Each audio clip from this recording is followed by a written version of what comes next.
क्या आप जानते हैं यूरोप का एक ऐसा मुल्क है जो दुनिया का खुशहाल तरीन मुल्क है, जहाँ पर स्टडी बिल्कुल फ्री है, पुरअमन है, दुनिया की आला तरीन यूनिवर्सिटीज़ यहाँ पर मौजूद हैं। और हैरानकुन बात यह है कि ये यूनिवर्सिटीज़ इंटरनेशनल स्टूडेंट्स को बिल्कुल फ्री एजुकेशन दे रही हैं, स्कॉलरशिप दे रही हैं। आज और ये वो कंट्री है जो दुनिया की हैप्पीएस्ट कंट्री में इसका शुमार होता है।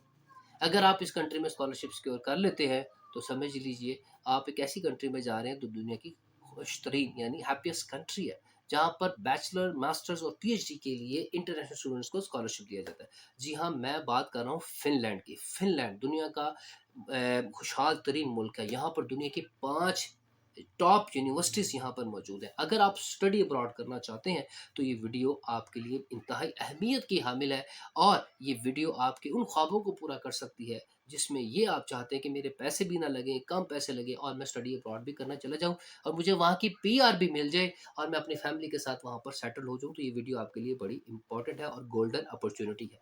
वेलकम टू ट्रैवल विद सनान बिन मंसूर। उम्मीद करता हूँ आप खैरियत से होंगे। हमारी हमेशा की तरह अपडेट्स आपके साथ शेयर होती हैं, स्कॉलरशिप से मुतल्लिक हों, इटली से मुतल्लिक हों, अपॉइंटमेंट से मुतल्लिक हो या कोई भी अपडेट्स हो। हमारा काम है आप तक वो ऑथेंटिक इन्फॉर्मेशन पहुँचाना। आपकी मोहब्बत, आपकी सपोर्ट से हमेशा मोटिवेशन मिलती है कि आप हमारी वीडियोज़ देख रहे हैं और हम तक अपनी आपके जो क्वेश्चन पूछते हैं, इसका मतलब यही है कि we are on the right direction. Thank you so much for your support. And before we are going to start the important scholarship from Finland, I would like to tell you, please don't forget to subscribe my YouTube channel and also follow my WhatsApp channel and also follow Facebook page so you can get all the information over there.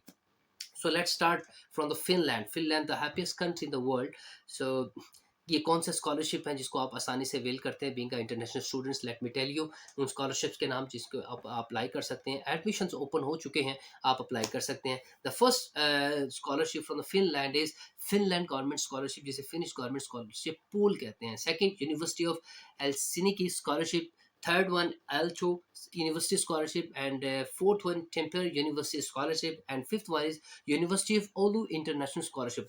These are the 5 scholarships which are very famous in Finland. You can apply anywhere from in the world. If you are living in Pakistan, India, Nepal, and Bangladesh, anywhere in the world, you can apply.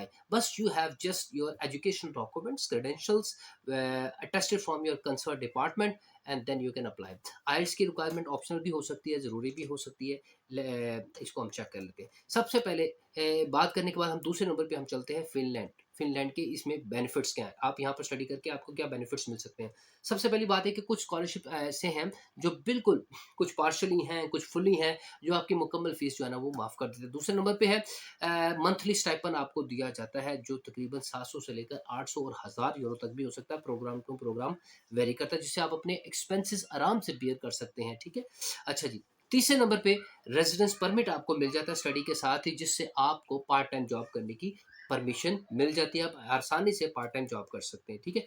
अच्छा जी, उसके बाद आ जाता है, जैसे ही आपकी education मुकम्मल होती है, तो आपको 2 साल का वर्क वीज़ा एक्सटेंशन भी मिलता है, जिसमें आप फ़िनलैंड में जॉब ढूँढ सकते हैं और ना सिर्फ जॉब ढूँढ सकते हैं बल्कि कर सकते हैं, और साथ ही आप जैसे ही आपका ये टेन्योर कंप्लीट होता है, you can also apply for the PR. Now third part is who can apply eligibility and process. अच्छा जी, अप्लाई आप दुनिया में कहीं से भी कर सकते हैं। किस प्रोग्राम के लिए कर सकते हैं? बैचलर्स के लिए कर सकते हैं। इंग्लिश प्रोफिशिएंसी सर्टिफिकेट, आइल्स, टोफल, आमतौर पर 6.0 और 6.5 बैंड ये आपके लिए सफिशेंट है और ये आराम से आ जाता है। अगर आप मास्टर्स या पीएचडी के स्टूडेंट्स हैं, आप इजीली इसे गेन कर सकते हैं। उसके बाद आपको एकेडमिक डॉक्यूमेंट्स हैं, जिसमें आपके ट्रांसक्रिप्ट्स हैं, जिसमें आपके जो है ना वो सारे डेफिनेटली एजुकेशनल बैकग्राउंड्स हैं और रिकमेंडेशन लेटर्स हैं, जो आपकी चीज़ें अटेस्टेड होने चाहिए। And then very important, always I told you, motivation letter, जिसमें आपने अपने पर्पस को एक्सप्लेन करना है कि why you are studying in Finland and why you choose this program and what is your future plan, this and that. ये सारी चीज़ें आपने उसमें एक्सप्लेन करनी, किसमें? अपने मोटिवेशनल लेटर में। Now let's move toward the cost of living के एक बंदे की फ़िनलैंड में लेते रहते हुए कितनी कॉस्ट आ जाती है, कितने पैसे लग जाते हैं, ठीक है? अगर आप फ़िनलैंड में स्टडी करने के लिए जा रहे हैं, तो आपको अंदाज़न 700 से लेकर 1000 यूरो तक माहाना खर्चा आ सकता है। इसके अंदर रेंट भी मैंने शामिल कर दिया, इसके अंदर आपका ग्रोसरी भी शामिल कर दी है, ट्रांसपोर्टेशन ईच एंड एवरीथिंग शामिल कर दी है। मिनिमम 700 से लेकर 1000 यूरो आपका। बाकी जो अगर इंक्रीज़ होते हैं, वो it's all depend on your lifestyle कि आप किस तरह की लाइफ़ जो है ना वो गुज़ारना चाहते हैं। लग्ज़री गुज़ारना चाहते हो तो डेफ़िनिटली इट विल इंक्रीज़। अच्छा जी, फिर उसके बाद और मज़े की बात ये कि ये इतने पैसे आपको स्कॉलरशिप में मिल जाते हैं जिससे आप अपना एक्सपेंस बियर कर लेते हैं, ठीक है? अच्छा जी, फिर उसके बाद अगर आप पार्ट टाइम जॉब भी करना चाहें तो डेफ़िनिटली वो फिर आपके सेविंग में चले जाते हैं या किसी और साइड पे आप यूज़ करना चाहें, वो यूज़ हो सकते हैं। अच्छा जी, फ्यूचर स्कोप क्या है? अगर कोई मुझसे पूछे कि सर मुझे बताएँ अगर मैं फ़िनलैंड में स्टडी करने चला जाऊँ तो मुझे फ्यूचर में इसके क्या बेनिफिट्स हो सकते हैं? बेनिफिट्स तो ऑलरेडी मैं बता चुका हूँ, लेकिन इसके अलावा भी कोई फ्यूचर स्कोप होता है किसी भी कंट्री में स्टडी करने का। तो वो मैं आपको बता दूँ, फ़िनलैंड में इस वक़्त डिमांड बहुत ज़्यादा है। किसकी? एजुकेशनिस्ट की, आईटी एक्सपर्ट की, इंजीनियर्स की, बिज़नेसमैन की। यहाँ पर बेशुमार अपॉर्च्युनिटीज़ हैं, ठीक है? अगर आप एजुकेशन कंप्लीट करने के बाद वहाँ ही रहना चाहते हैं तो आपको 2 साल का वर्क परमिट भी मिलता है और इसके दौरान आपको अगर अच्छी जॉब मिल जाती है तो आप आफ्टर सर्टेन टाइम आप जो है ना वो रेजिडेंस परमिट अप्लाई कर सकते हैं जिसे आप पीआर भी कहते हैं, ठीक है?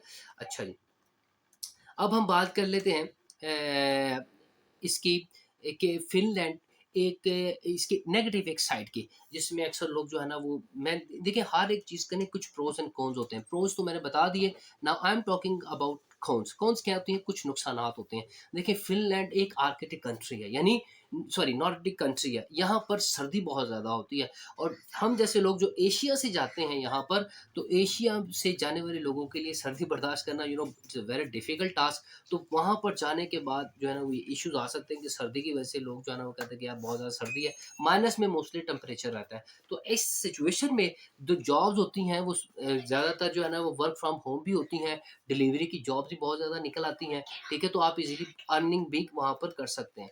लेकिन इसके साथ-साथ आपको इसके बेनिफिट्स भी होते हैं। बेनिफिट्स क्या होते हैं? जैसे कि मैंने आपको बताया कि जैसे आपकी एजुकेशन कंप्लीट हो जाती है, आप वहाँ पर पीआर के लिए अप्लाई कर सकते हैं। आप अपनी फैमिली को वहाँ पर लेके जा सकते हैं, फैमिली के साथ ईज़िली सेटल हो सकते हैं। इसके बाद आपको 5 साल का कितने साल का? 5 साल के बाद आपको आराम से वर्क परमिट की बेस के ऊपर आपको पीआर मिलने के साथ आप पासपोर्ट के लिए भी अप्लाई कर सकते हैं, परमानेंट रेज़िडेंस के लिए भी अप्लाई कर सकते हैं। क्योंकि ये वो मुल्क है जहाँ पर आबादी बहुत ज़्यादा कम है, लोग कम जाते हैं, लेकिन दुनिया की 5 टॉप यूनिवर्सिटीज़ यहाँ पर मौजूद हैं, ठीक है? अगर आप यहाँ पर स्कॉलरशिप सिक्योर कर लेते हैं, तो आप अपनी फैमिली को भी कुछ अरसे बाद बुला सकते हैं। जैसे कि मैंने बताया कि एक बंदे का जो एक्सपेंस है वो 700 से लेकर 1000 यूरो तक है। अगर आप 4 लोग हैं, तो आपका जो एक्सपेंस है 2800 यूरो भी आ सकता है, 3000 यूरो भी आ सकता है 4 फैमिली का लो। तो बात ये है कि अगर आप फ़िनलैंड में स्टडी करना चाहते हैं, तो आज से ही प्लान कीजिए। मैं ऐसा करता हूँ कि सारी यूनिवर्सिटी जो मैंने आपको अभी बताई हैं, इनके लिंक्स मैं अपनी वीडियो के डिस्क्रिप्शन में दे देता हूँ। आज ही चाहिए डिस्क्रिप्शन में सॉरी यूनिवर्सिटी में चेकलिस्ट को देखिए कि आपके क्या पास ये डॉक्यूमेंट सारे कंप्लीट है कि नहीं है। अगर है तो किसी भी कंसल्टेंट के पास जाने की ज़रूरत नहीं है। आप घर बैठे खुद से अप्लाई कर सकते हैं, किसी को कुछ भी कहने की ज़रूरत नहीं है। और इसके साथ-साथ अगर आपको लगता है कि यहाँ पर कन्फ्यूजन है, मुझे कमेंट सेक्शन में बताएँ कि सर यहाँ पर ये मसला है, मुझे बताएँ इसको हम कैसे करें, तो इंशाल्लाह आई विल गाइड यू। ये जो कंसल्टेंट बाहर बैठे हैं ना, ये सिर्फ़ पैसे बनाने के लिए और ठीक-ठाक पैसे बनाने के लिए बैठे हैं। 20-20 लाख, 25-25, 30-30 लाख रुपए लेते हैं, जबकि इतने पैसे नहीं लगते। आपके जो पैसे लग सकते हैं, वो बैंक स्टेटमेंट पे लग सकते हैं, वीज़ा फ़ीस के ऊपर लग सकते हैं, टिकट पे लग सकते हैं, जब आपने जाना है तो कुछ पैसे साथ लेके जाना है, वहाँ पैसे लग सकते हैं। इसके अलावा आपके एक्सपेंसेस बहुत कम है। तो ये था आज का फ़िनलैंड का स्कॉलरशिप, जो बड़ा ही इम्पोर्टेंट स्कॉलरशिप है। ये दुनिया में कहीं से कोई भी स्टूडेंट अप्लाई कर सकता है, ज़रूर अप्लाई कीजिए। आपके जो राय है वो कमेंट सेक्शन में मैं उसका इंतज़ार करूँगा। इंशाल्लाह इससे मुतल्लिक़ मज़ीद जो भी अपडेट्स आएँगी वो आपको मैं शेयर करूँगा। तब तक के लिए मैं आपसे इजाज़त चाहता हूँ। Thank you so much for watching travel with सनान बिन मंसूर।